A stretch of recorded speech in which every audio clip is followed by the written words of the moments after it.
Nació en 1877 y murió en 1962. En 1946 recibió el Premio Nobel de Literatura y en 1919 escribió la novela de la cual vamos a hablar hoy. Bienvenidos a Y si hablamos de libros con Demian de Hermann Hesse.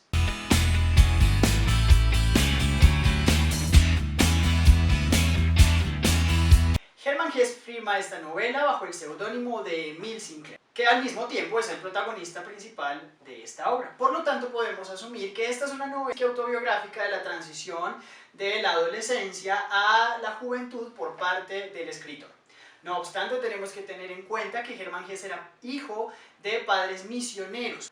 Por lo tanto, eso va a ser una influencia vital en esta obra. Hay dos condiciones básicas para analizar esta novela. La primera es que remite a un contexto netamente bíblico. Hay muchas referencias y muchas metáforas que se van a tejer en medio de la construcción narrativa y aparte de todo, hay unas referencias muy puntuales a lo que sería el psicoanálisis. Recordemos que para 1919 Sigmund Freud ya había publicado La interpretación de los sueños. Luego podemos estar entendiendo que Hermann Hesse pudo haber leído algunos de los textos de Freud y con base en eso pudo haber delimitado algunos contextos narrativos de su novela. Lo primero que hay que decir, y así empieza la novela, es que el señor Emile Sinclair, protagonista de esta historia, vive su vida en el mundo claro. Paralelo a ese mundo claro hay un mundo oscuro. El mundo claro hace referencia directa a todo lo que es divino, celestial, pulcro, sacro, y está en contraposición a ese mundo oscuro, que es el mundo de la noche, que es el mundo de los borrachos, de las prostitutas, de las peleas, de los robos.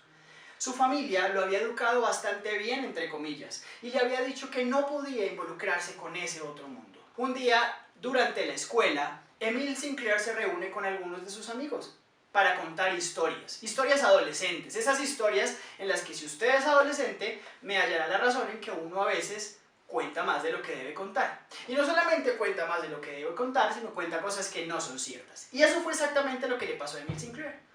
Para sobresalir en sus amigos, porque todos tenían unas vidas muy interesantes, menos él que tenía una vida bastante aburrida y monótona, este personaje le dice a sus amigos que se ha robado un saco de manzanas.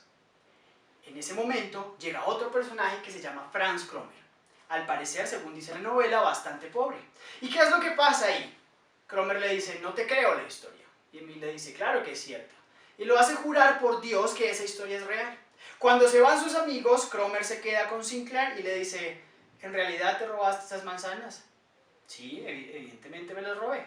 Ok, resulta, pasa y acontece que yo conozco al dueño del granero donde te robaste las manzanas. Y él me está ofreciendo 2 marcos a cambio de que yo le diga quién es el ladrón. En ese momento Emile Sinclair entra de manera inconsciente al mundo oscuro. Era la primera vez que mentía, era la primera vez que su mundo no estaba en orden.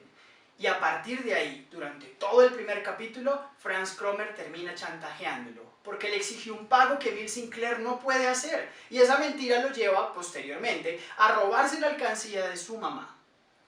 Pero no alcanzó a completar los 2 marcos que le estaba pidiendo Franz Kromer. Y es en ese momento cuando empieza la transformación de Emile Sinclair, del mundo claro al mundo oscuro. Así finaliza el primer capítulo. En el capítulo 2 de la novela aparece un nuevo personaje llamado Max Demian, que entre otras cosas saca a Emile Sinclair de su problema con Kromer. No es específico en la novela, pero se sabe que Kromer y Demian tuvieron una conversación en la cual, al parecer, Kromer resultó bastante asustado. Lo otro importante que hay que decir de este personaje es que involucra a Emile Sinclair en una duda metódica acerca de qué fue lo que pasó con la historia de Caín y Abel.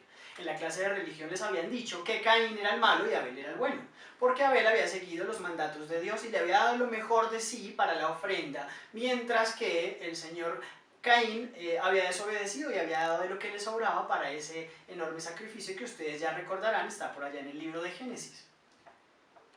Sinclair, que era bastante crédulo en ese momento, no dudaba de absolutamente nada de lo que le había dicho su profesor, mientras que Demian le dice que esa historia puede tener otra interpretación. ¿Cuál era esa interpretación? Básicamente que Caín era el bueno, que Caín tenía el carácter para desafiar a los dioses, que Caín tenía el carácter para sobresalir por sí mismo. Es decir, era la primera vez que un personaje bíblico tenía la posibilidad de rebelarse en contra del destino que su padre le había impuesto. A partir de ese momento comienzan las dudas de Sinclair acerca de la verdad religiosa. Y eso se va a hacer mucho más evidente en el capítulo 3, que es el mal ladrón. Recordarán ustedes que por allá en esa historia de Semana Santa, cuando a Jesús lo crucifican, están al lado izquierdo y derecho dos ladrones. Uno de los cuales le dice, no voy a ceder y me voy a morir tal como soy. Y hay otro que le dice, perdóname, porque he sido un pecador. Y Dios le dice, hoy mismo estarás conmigo en el paraíso. Según Demian, el ladrón que no aceptó la ayuda de Dios tiene mucho más carácter. Y lo hizo a través de la siguiente pregunta con Sinclair. Le dice, oye, Sinclair, ¿en quién confiarías más si fuera tu amigo? ¿En este que se arrepiente al final de su vida solamente para irse al cielo y salvarse? ¿O en este que tuvo el carácter para asumir la valentía de decir, muero tal como soy, muero en mi ley? Y a partir de ese momento, Sinclair empieza con una serie de dudas reiterativas que luego se van a hacer transmisibles al mundo de sus sueños. Recordemos que para este contexto, el psicoanálisis en 1919 ya había publicado el libro, el señor Sigmund Freud, La interpretación de los sueños. Freud le daba una importancia muy alta a los sueños diciendo básicamente que estos representaban elementos inconscientes que no éramos capaces de solucionar en nuestra vida consciente. Por lo tanto, durante el sueño, nuestra mente lo que hacía era intentar resolverlos de manera simbólica. La interpretación de los sueños va a ser vital en esta novela, básicamente porque va a dar origen a la transformación final del personaje de Emile Sinclair. Posteriormente, en el capítulo 4, a Emile Sinclair lo mandan a un internado, donde conoce a Alphonse Beck, y se ponen a tomar trago y se ponen a desordenarse, y entre los dos conocen ese mundo oscuro. Ya habíamos hablado de que esta novela era una novela de transformación y ese es el primer punto. No solamente la mentira con Cromer vino a acarrear una serie de consecuencias, sino que el tema del licor hizo que, por pura casualidad, en una salida, conociera al personaje que le da nombre al capítulo 4, Beatriz. Es una persona que nunca conoció pero de la cual se enamoró perdidamente y empezó a dibujarla. Se da cuenta que ese retrato que está haciendo de ella no le es tan cercano a Beatriz misma, sino a la cara de Max Demian. Y luego pone un retrato en contraluz y se da cuenta que ese retrato ya no es ni Beatriz ni Max Demian, sino que es él mismo. Ahí está el efecto psicoanalítico, en la ambigüedad de ese retrato, tal como lo vieron ustedes o lo han leído en el retrato de Dorian Gray. Hay un retrato que Basil Hallward le hace a Dorian y este retrato empieza a representar toda la maldad. Hay algo muy parecido en esta novela y es simbólico, es psicoanalítico porque nos da a entender que es el ello, esa parte que está escondida de nosotros que quiere salir a flote pero que no puede. Ese retrato es fundamental para entender referencias ya en la cultura popular como la banda de K-pop BTS, que tiene un tema que se llama Begin y que utiliza muchos elementos reiterativos de esta obra. Si ustedes se detienen a ver el videoclip musical van a encontrar que hay un personaje en medio de un gran fondo blanco que está en medio de una pintura que empieza a cambiar sus colores, casi que como a llorar esa pintura. Pero ya no estamos hablando entonces solamente de la transformación del mundo claro al mundo oscuro, porque años después Demian y Sinclair se encuentran y tienen una discusión no tan acalorada, pero sí en términos de qué es lo loable y no no loable en términos de la conducta. Puntualmente con el tema de que Emile Sinclair estaba cayendo en el vicio de la bebida. Antes de finalizar el capítulo 4 y después del encuentro que tienen con Demian, Emile Sinclair esa noche tiene sueños bastante pesados. Uno de los cuales, que va a ser el más importante, es que estando en la casa de Demian, Demian le hace comerse o lo invita a comerse un escudo heráldico con un ave de rapiña que estaba. Entonces en ese momento, en ese sueño, cuando Sinclair iba a intentar comerse ese escudo heráldico, tenía mucho miedo de pensar que cuando se comiera ese escudo heráldico, el ave iba a renacer dentro de su cuerpo y lo iba completamente a destrozar. De ahí nace el título del capítulo número 5 que se llama El pájaro rompe el cascarón. Sinclair se levanta, hace el dibujo de esos sueños que ha tenido y vuelve a cobrar importancia el psicoanálisis, esos elementos que no están resueltos. Pensemos por un momento, si Sinclair no había resuelto su vida, si no sabía si debatirse entre el mundo claro y el mundo oscuro, ¿qué podría significar que el pájaro rompiera el cascarón? Y eso viene a aclararse bastante tiempo después, porque se había mencionado a un dios extraño, polémico en su momento, que se llamaba Abraxas. Emile Sinclair estaba intentando encontrar las respuestas a qué era eso de que el pájaro rompe el cascarón, que fue la respuesta que le dio Demian al dibujo que hizo Sinclair, cuando en la clase de filosofía su profesor habla de Abraxas. Y lo que menciona en ese momento es que Abraxas es un dios que no lo ve todo en términos de lo bueno y lo malo, de blanco y negro, de oscuro y claro, que son esas diadas que todo el tiempo se están haciendo en la obra. Abraxas es el dios que viene a reconciliar el bien y el mal.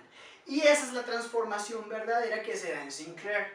No se va a ir al lado oscuro, no se va a quedar en el lado claro, sino que aprende a balancear la vida. Y por eso esta novela es tan importante leerla en la adolescencia, porque podemos darnos cuenta de que hay muchas cuestiones impuestas por la sociedad que pueden no ser lo que nosotros queremos representar de nuestra vida, pero tampoco podemos irnos al otro lado. Por lo tanto, vuelve a verse una referencia al psicoanálisis. El ello podemos decir que es el mundo oscuro y el super yo es el mundo claro.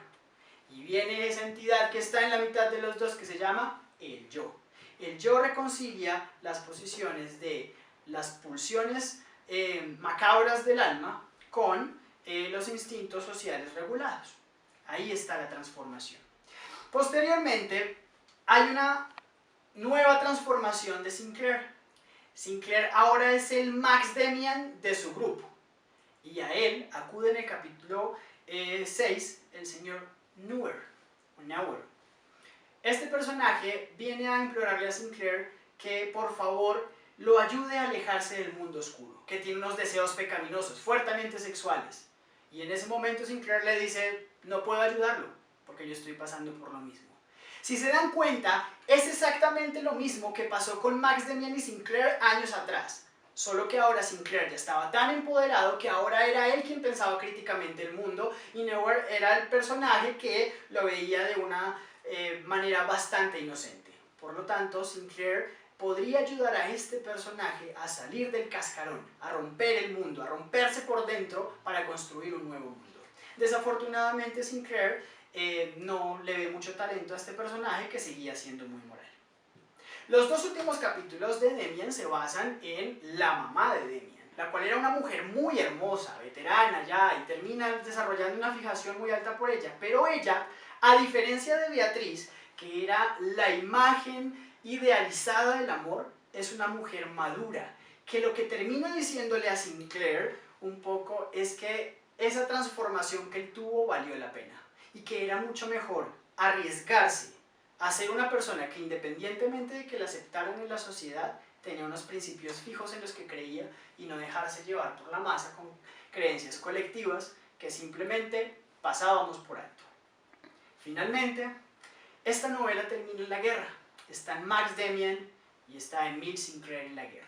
Y pasa un evento en el cual hieren muy fuertemente a Sinclair. El final no se los voy a contar, porque la idea es que ustedes terminen de leer el libro. Pero lo importante y las referencias psicoanalíticas en este contexto son bastante importantes. Esta novela, digamos que ha impulsado a muchas generaciones de adolescentes a pensarse el mundo desde un punto de vista mucho más crítico, consigo mismos y con los demás. Por lo tanto, espero que se disfruten esta novela. Gracias por ver este video y si les gustó, Hermann Hesse les manda a decir desde el más allá que se suscriban a este canal. Muchas gracias.